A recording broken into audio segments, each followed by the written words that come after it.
வணக்கம். 145 பக்கங்கள் கொண்ட ஒரு பெரிய அரசு வேலைவாய்ப்பு அறிவிப்ப உங்களுக்கு தேவையான மிக முக்கியமான தகவல்களாக சுருக்கி தரப்போகிறோம். ஒரு நிரந்தரமான அரசு பணியை பெற நீங்கள் தெரிந்து கொள்ள வேண்டிய அத்தனை விஷயங்களும் இதோ. சரி, நேரடியாக விஷயத்திற்கு வருவோம். ஏனென்றால் இந்த வேலைகளுக்கான ஆரம்ப மாதச் சம்பளமே எல்லா அலவன்ஸ்களையும் சேர்த்து பார்த்தால் சுமார் 50,000 ரூபாயை தொடுகிறது. அது மட்டுமில்லாமல் சில குறிப்பிட்ட பதவிகளுக்கு அதிகபட்சமாக 1.2 லட்சம் வரைக்கும் சம்பளம் இருக்கு. இது நிஜமாவே ஒரு சூப்பரான வாய்ப்பு இல்லையா? இதுல ரொம்பவே சுவாரஸ்யமான, உங்களுக்கெல்லாம் பிடிச்சமான ஒரு விஷயம் என்னன்னா, இந்த வேலைக்கு இன்டர்வியூவே கிடையாதுங்க. ஆமா, உங்களுக்கும் இந்த அரசு வேலைக்கும் நடுவுல இருக்கிறது மல்டிபிள் சாய்ஸ் கேள்விகள் கொண்ட ஒரே ஒரு எழுத்துத் தேர்வு மட்டும்தான்.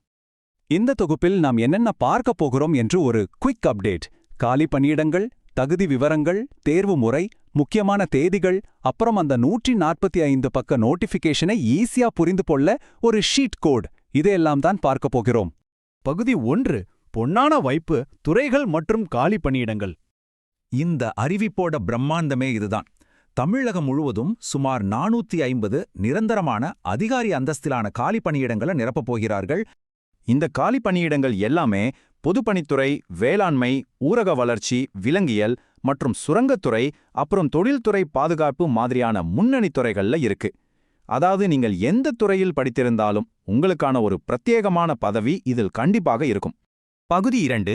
தகுதி விவரங்கள். யார் யார் விண்ணப்பிக்கலாம்? இந்த வேலைக்கு அப்ளை பண்ண முன் அனுபவம் ஏதாவது தேவையோ என்று நீங்கள் யோசிக்கலாம். ஆனால் அதற்கான பதில் நிச்சயமாக இல்லை. நீங்கள் எந்த ஒரு வேலை அனுபவமும் இல்லாத, காலேஜை இப்போதான் முடிச்ச ஒரு ஃப்ரெஷராக இருந்தாலும் கூட தாராளமாக இந்த வேலைக்கு அப்ளை பண்ணலாம். அடுத்து, இந்த வயது வரம்பில் கொடுத்திருக்கிற சலுகைகளை நீங்க கட்டாயம் கவனிக்கணும். பொது பிரிவினருக்கு அதிகபட்ச வயது 32. ஆனால் நீங்கள் இடஒதுக்கீடு பிரிவின் கீழ் வருகிறீர்கள் என்றால் பெரும்பாலான பதவிகளுக்கு வயசு வரம்பே கிடையாது. நீங்க 50 வயதில் இருந்தால் கூட அப்ளை பண்ண முடியும். மாற்றுத்திறனாளிகளுக்கு கூடுதலாக 10 வருஷம் தளர்வும் கொடுத்திருக்காங்க.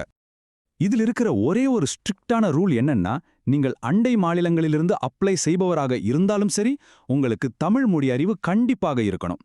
அதாவது 10ஆம் வகுப்பு, 12ஆம் வகுப்பு அல்லது டிகிரி லெவல்ல தமிழை ஒரு பாடமாக எடுத்து படித்து பாஸ் செய்திருக்க வேண்டும்.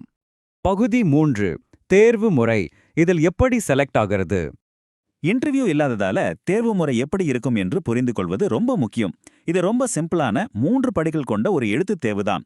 முதலாவது தமிழ் தகுதி தேர்வு. இதை நினைத்து நீங்கள் பயப்படவே வேண்டாம். ஏன்னா 100க்கு வெறும் 40% மார்க் எடுத்தாலே நீங்கள் பாஸ். இதைத் தொடர்ந்து பொது அறிவு, அப்புறம் உங்கள் கல்வி தகுதிக்கு ஏற்ற பிரத்யேக பாடப்பிரிவு தேர்வு இருக்கும். இன்னொரு நல்ல விஷயம் என்னன்னா, இந்த எக்ஸாம் எழுத நீங்கள் ரொம்ப தூரம் பயணம் செய்ய வேண்டியதில்லை. தமிழ்நாட்டில் இருக்கிற 38 மாவட்டங்களிலும் தேர்வு மையங்கள் இருக்கு. அதனால் உங்கள் சொந்த ஊரிலேயே ரொம்ப ஈஸியாக இந்த தேர்வை நீங்கள் எழுதலாம். பகுதி 4. முக்கியமான தேதிகள். எப்பொழுது அப்ளை செய்வது? இந்த தேதிகளை மிஸ் பண்ணா இந்த மாபெரும் வாய்ப்பையே மிஸ் பண்ண மாதிரி தான். உங்க கேலண்டர்ல நோட் பண்ணி வச்சுக்கோங்க. மே 27ஆம் தேதியிலேருந்து ஜூன் 25ஆம் தேதி ராத்திரி 11:59 வரைக்கும் அரசு இணையதளத்தில் நீங்க அப்ளை பண்ணலாம். ஜூன் 29ஆம் தேதி வெறும் 2 நாளைக்கு மட்டும் கரெக்ஷன் செய்வதற்கு ஒரு வாய்ப்பு கொடுப்பாங்க. ஆனால் அதை நம்பி இருக்காமல் முதல் தடவையிலே சரியாக அப்ளை செய்ய பாருங்கள். பகுதி 5. எப்படி விண்ணப்பிப்பது? அதற்கான ஒரு சுருக்கு வழி. 145 பக்கம் இருக்கே என்று மலைத்து போக வேண்டாம். அதை ஈஸியாக ஹேண்டில் பண்ணுவதற்கான ஒரு ஷீட் கோட் சொல்கிறேன். அந்த 145 பக்கத்தையும் நீங்கள் முழுசாவே படிக்க வேண்டாம்.